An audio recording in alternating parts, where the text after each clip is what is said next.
আচ্ছা কনসে আল্লাহ বড় না মানুষ বড়? ধরো গাদা, তুই কার হাতে কার জোড়া দেশ?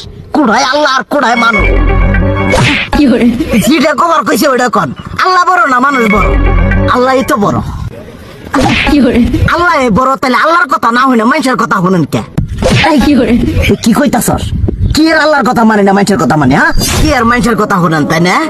আমনে যে ওই দিনকে ডায়াবেটিসের রোগ নিয়ে যে হাসপাতালে গেলেন, ডাক্তার আপনারা কত কিছু খাবার না করলো, সব কিছু না খাই এখন চলতেছেন।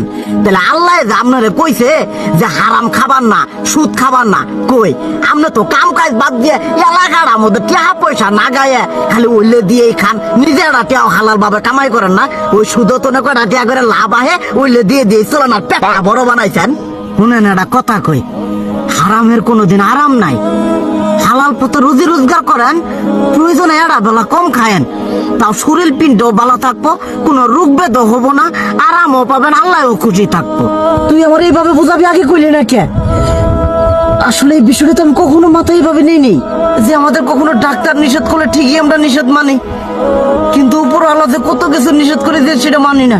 আর এই যে হারাম পথে টিয়া পয়সা কামাই করতেছেন, শরীরের মধ্যে দুনিয়া রোগ ব্যাত হয়েছে, দেখা যাইতেছে যা টিয়া হারাম পথে কামাই করতেছেন তার তো বেশি টিয়া মনে করেন জ্বলে যাইতেছে গা বেশি।